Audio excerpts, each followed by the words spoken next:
러크만 주석 유다서입니다. 1장 12절부터 보겠습니다.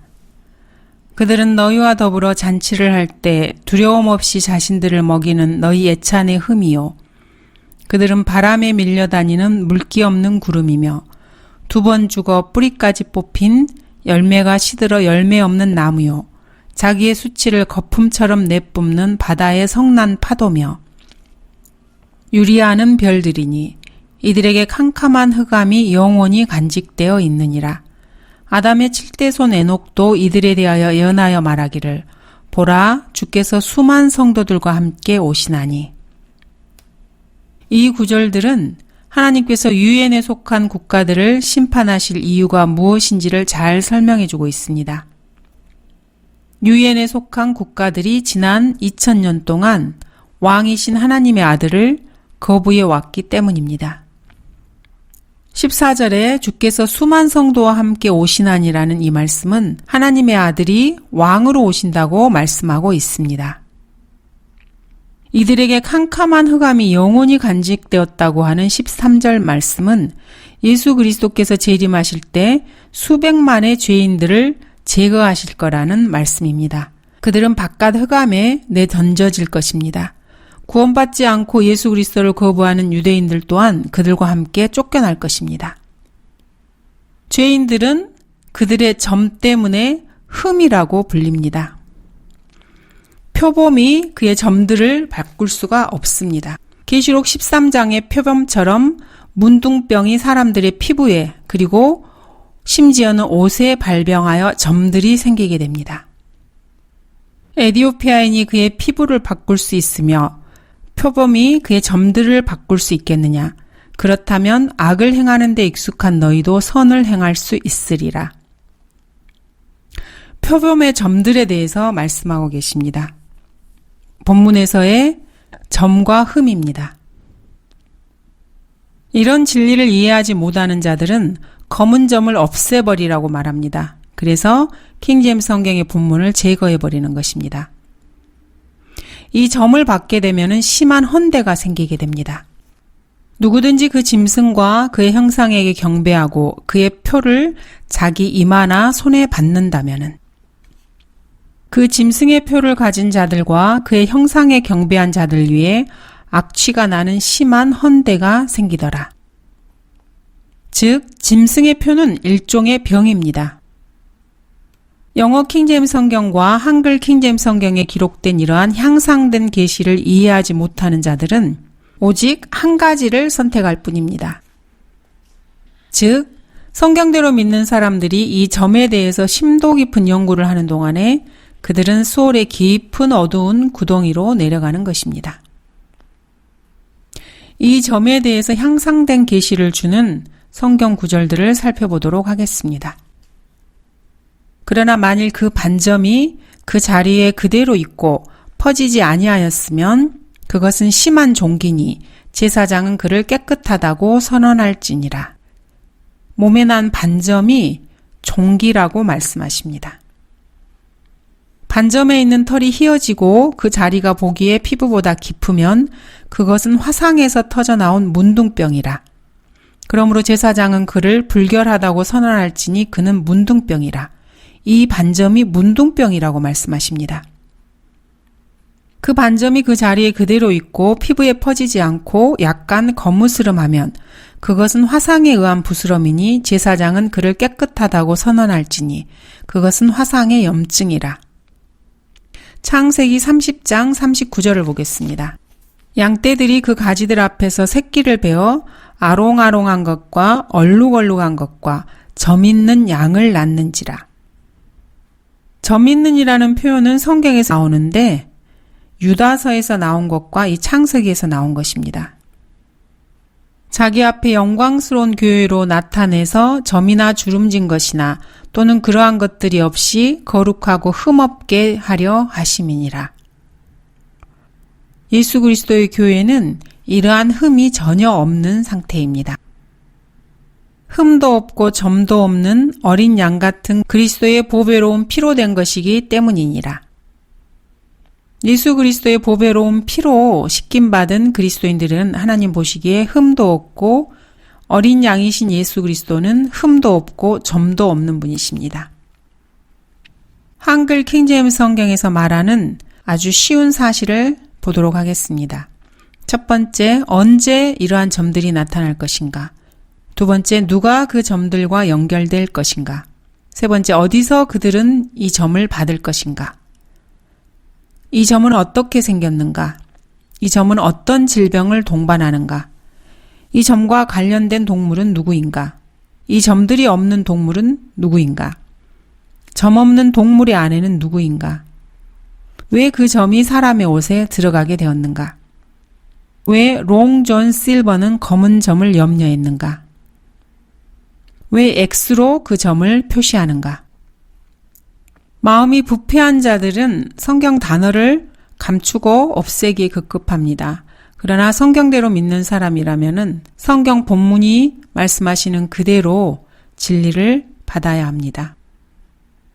이 흠들은 하나님을 두려워하지 않습니다. 영적으로 말해서 이들은 물기 없는 구름, 곧 아무런 유익을 주지 못하는 비를 내리지 못하는 구름입니다. 그래서 바람에 이리저리 밀려다니는 것입니다. 마치 바람에 밀려 이리저리 요동하는 바다와 같습니다. 이들은 썩은 열매를 맺고 그들 스스로가 썩은 나무입니다. 그래서 땅에 나뒹굴고 잘려져 불타버릴 운명인 것입니다.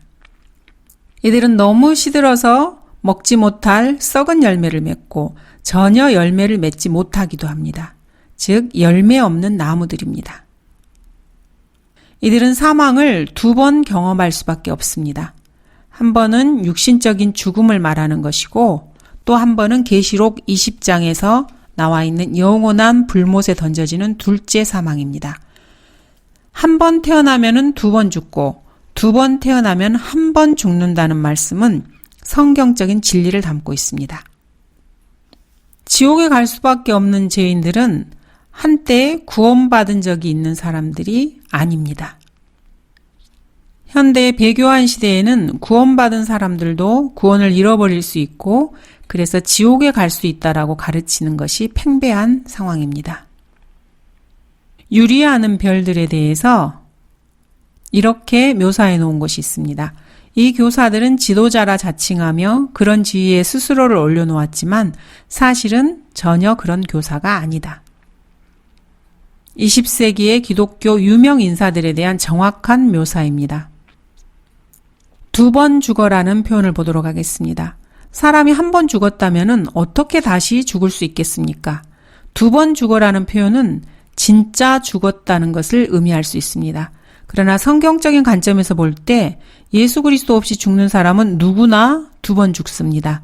왜냐하면은 이미 그런 사람은 죽은 상태로 태어나고 그 다음에 육체의 죽음이 뒤따르기 때문입니다. 또한 2번 죽어는 죽은 자들 가운데서 그 나머지는 천년이 끝날 때까지 다시 살지 못하리라고 하신 말씀과 그 다음에 둘째 사망인 불못이 이어진다는 것을 의미할 수도 있습니다. 이 표현이 종교적인 교사들과 지도자들에 대한 것이라는 것이 더 적절한 해석이겠습니다. 왜냐하면 그들에게는 영적인 생명이 없으므로 그 누구에게도 어떤 것도 내놓을 것이 없기 때문입니다. 그들에게 열매가 있다고 하면은 그들이 만들어낸 사람들입니다. 그런데 그들이 만들어낸 사람들은 그들보다 2배나 악한 지옥의 자식들입니다. 뿌리까지 뽑히는 그들이 어떤 종류의 열매도 맺을 수 없다는 것을 말합니다. 침례인 요한이 또한 이제 도끼가 나무 뿌리에 놓였으니 라고 말한 것과 같습니다. 오리겐은 캄캄한 흑암이 영적 무지를 의미한다고 말합니다. 러커만 목사님께서는 이 오리겐의 이 말이 그 자신의 상태를 그대로 진술한 것이라고 생각하십니다. 14절 아담의 7대손 에녹도 이들에 대하여 예언하여 말하기를. 에녹은 사실 아무런 기록도 남기지 않았습니다.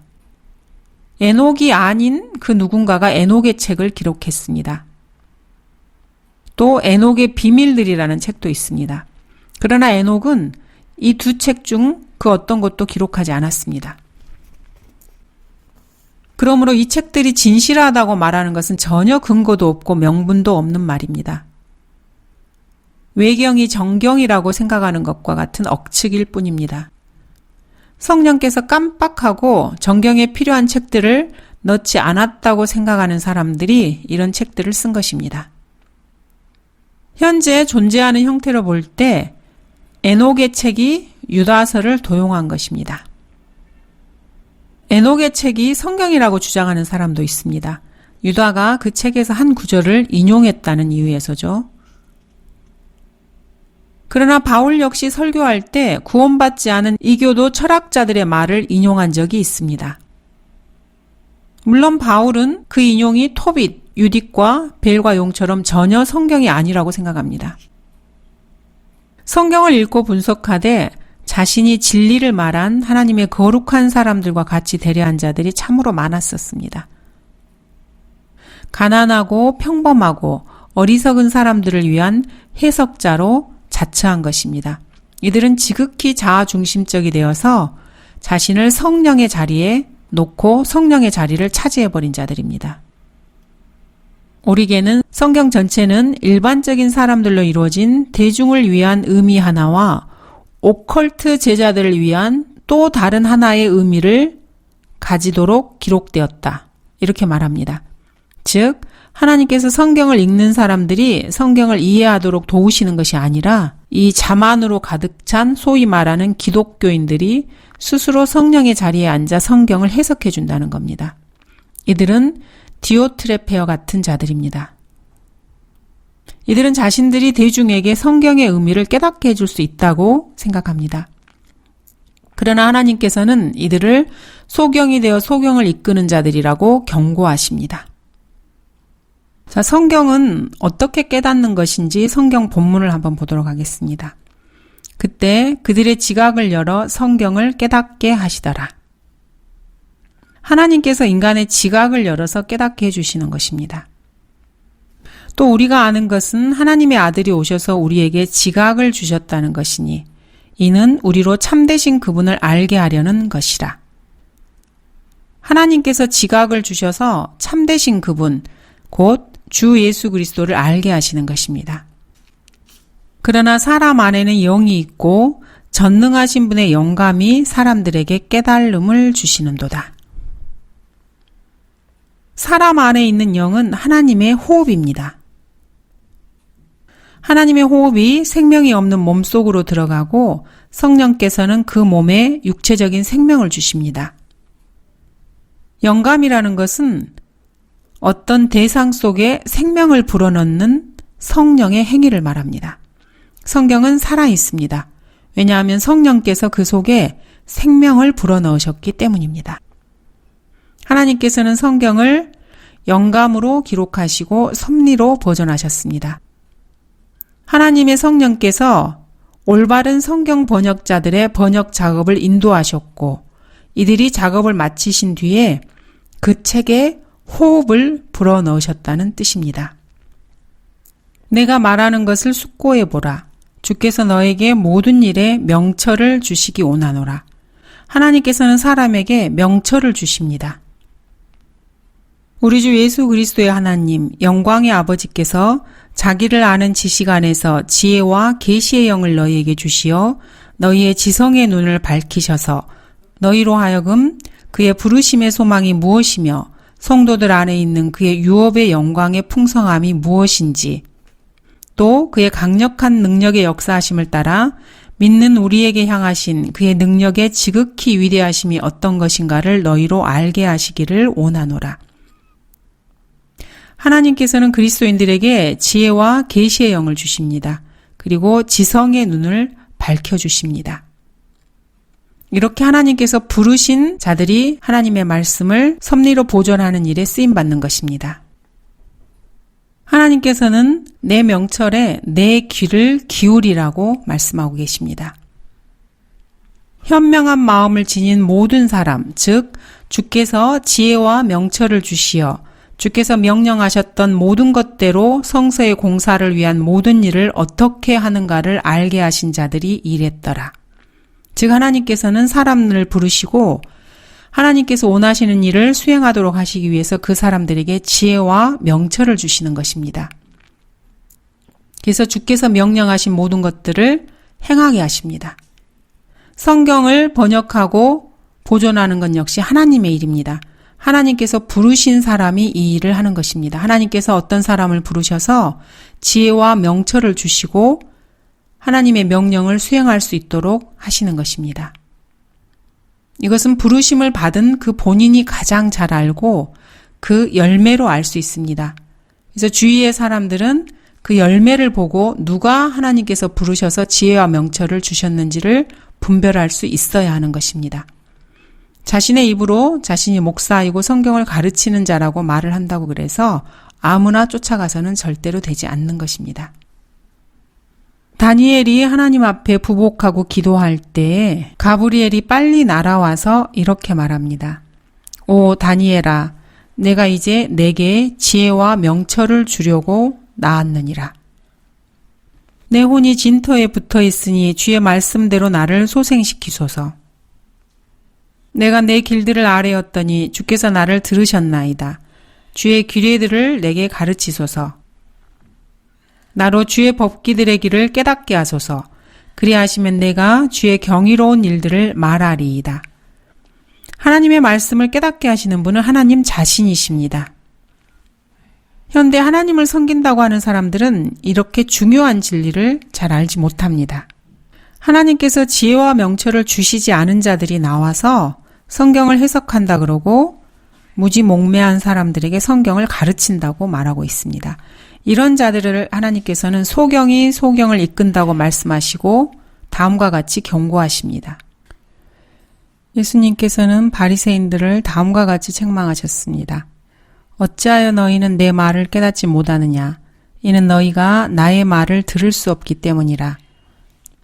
너희는 너희 아비 마귀에게서 나와서 너희 아비의 정욕을 행하고자 하는도다. 그는 처음부터 살인자였으며 진리 가운데 거하지 아니하였으니 이는 자기 안에 진리가 없음이라. 그가 거짓말을 할 때는 자신에게서 우러나와 한 것이니 이는 그가 거짓말쟁이요 또 거짓말의 아비이기 때문이라. 예수님께서는 바리새인들이 그들의 아비인 마귀에게서 나왔다고 말씀하고 계십니다. 이 백성에게 가서 말하되 너희가 듣기는 들어도 깨닫지 못할 것이요 보기는 보아도 알지 못하리라 하라. 이 백성의 마음이 무디어지고 그들의 귀는 듣는데 둔하고 그들은 자기들의 눈을 감았으니 이는 눈으로 보지도 못하고 귀로 듣지도 못하며 마음으로 깨닫지도 못하고 회심하지 못하게 되어 나로 그들을 치유하지 못하게 하려 함이라고 하셨느니라. 하나님께서 치유하고 싶어 하지 않는 마음의 상태를 가진 그런 사람들이 있습니다. 너희는 더 이상 다른 이방인들처럼 허망한 마음으로 행하지 말라. 허망한 마음으로 행하는 자들이 있다는 말입니다. 그들 마음의 완고함 때문에 그들 안에 있는 무지를 통하여 하나님의 생명에서 멀리 떨어졌고 그들의 명철은 어두워졌으며 마음의 완고함 때문에 명철을 얻지 못하고 마음이 어두워지는 것입니다. 성경에 따르면 그렇습니다. 다니엘은 악한 자들 중 아무도 깨닫지 못할 것이나 현명한 자들은 깨달으리라고 기록하고 있습니다. 우둔한 자는 알지 못하고 어리석은 자도 이를 깨닫지 못하나이다. 역시 동일한 말씀입니다. 그들의 현자들의 지혜가 없어지고 그들의 총명한 자들의 명철이 숨겨지리라. 이사야도 동일한 말씀을 기록하고 있습니다. 내가 지혜 있는 자들의 지혜를 멸하고 총명한 자들의 명철을 없애리라. 스스로 지혜 있고 총명하다고 여기는 자들을 하나님께서는 그들에게서 지혜를 없애버리시고 명철을 없애버리시는 것입니다.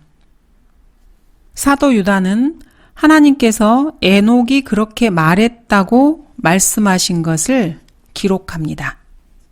에녹도 이들에 대하여 예언하여 말하기를 이렇게 기록해 놓고 있습니다. 그래서 유다는 그대로 기록을 했습니다. 이는 누가가 바울이 예수님께서 그렇게 말씀하셨다고 말해서 기록한 부분과 같습니다. 내가 너희에게 모든 것을 보여준 대로 수고함으로써 약한 자들을 도와주고 주는 것이 받는 것보다 복이 있다는 주 예수께서 하신 말씀을 기억해야 하리라. 성경은 이렇게 바울이 예수님의 말씀을 기록하고 있는데 기록된 말씀에서는 주는 것이 받는 것보다 복이 있다고 예수님께서 직접 말씀하신 부분은 없습니다. 이 부분은 성경을 인용한 것이 아닙니다. 성경에는 이런 부분들이 많이 있습니다.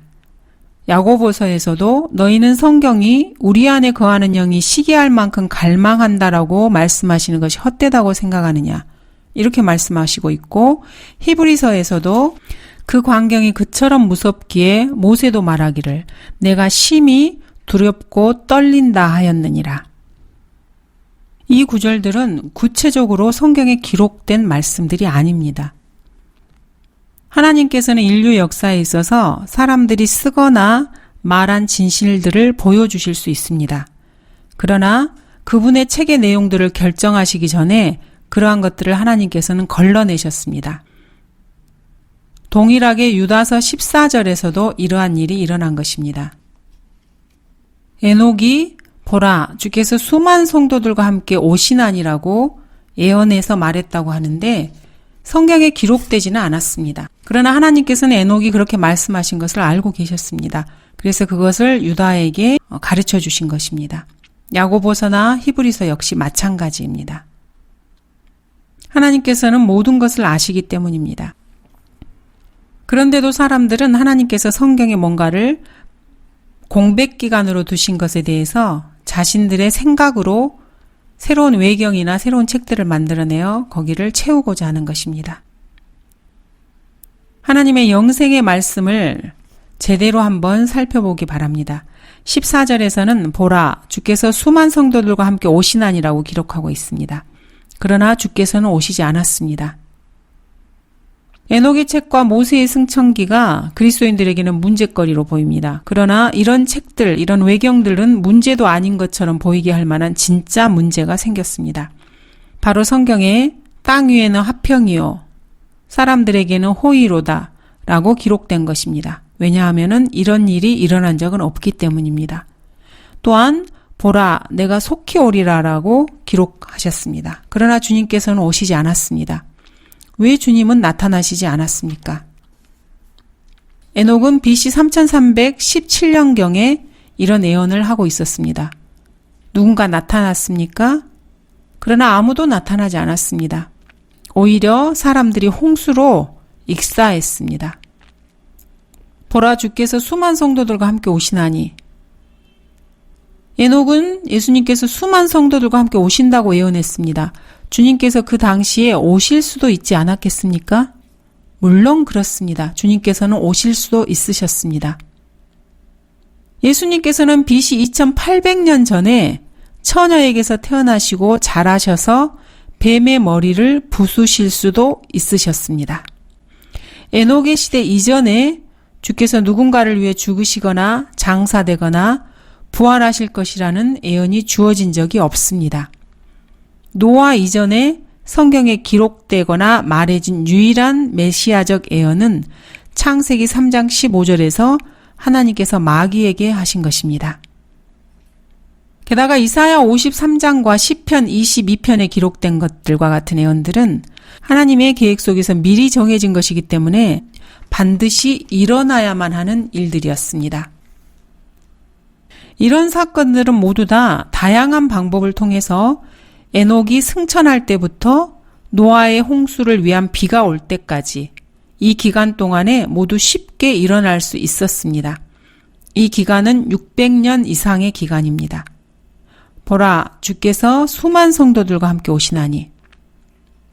에녹이 이 말씀을 예언한 뒤에 주께서는 600년 동안 오시지 않았습니다. 그래서 에녹은 사실 거의 바보처럼 보였을 것입니다. 주께서 실제로 오셨을 때에는 수많은 성도는 고사하고 단 한 명의 성도도 데리고 오시지 않았습니다. 주께서 노아와 함께 나타나셨다면은 에녹은 거짓 선지자로 드러날 수도 있었습니다. 요나처럼 말입니다. 요나도 거짓 선지자가 될 위험에 처해 있었습니다.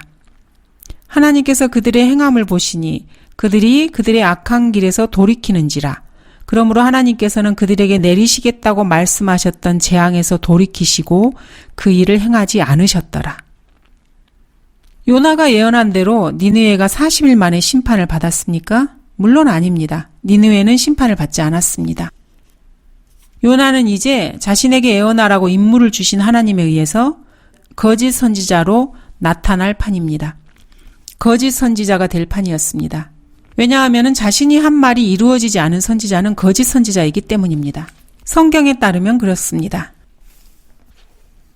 어떤 선지자가 주의 이름으로 말하는데 그런 일이 일어나지도 않고 성취되지도 않았으면 그것은 주께서 말씀하신 것이 아니라 그 선지자가 주제넘게 말한 것이니 너는 그를 무서워 말지니라.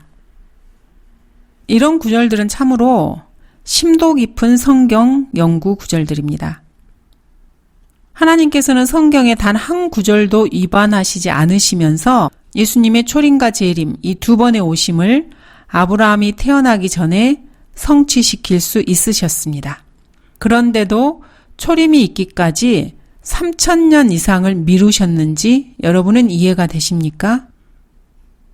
이 부분을 이해할 수 있는 분이 있다면 참으로 훌륭한 성경학자일 것입니다.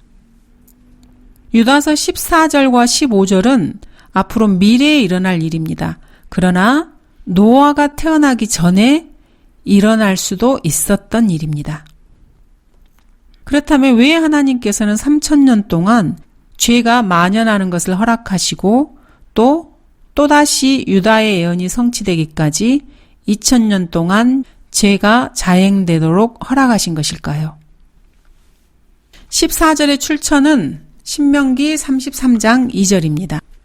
그가 말하기를 주께서 시내에서 오시어 세일에서 일어나시고 파란 산에서 비치시며 그가 수만 성도들과 함께 오셨으니 그분의 오른손으로부터 그들을 위한 불같은 율법이 나갔도다. 보라, 주께서 수만 성도들과 함께 오시나니 이 말을 에녹이 했다고 말한 이유는 아주 간단합니다. 그가 수만 성도들과 함께 오셨으니 라는 신명기 33장 1절의 이 말씀을 기록하시기 전에 하나님께서는 에녹이 이 말들을 입으로 한 것을 알고 계셨습니다. 그래서 이것을 유다에게 가르쳐 주신 것이죠. 그렇게 유다가 모세의 글에 포함된 에녹의 예언을 인용한 것입니다. 감사합니다.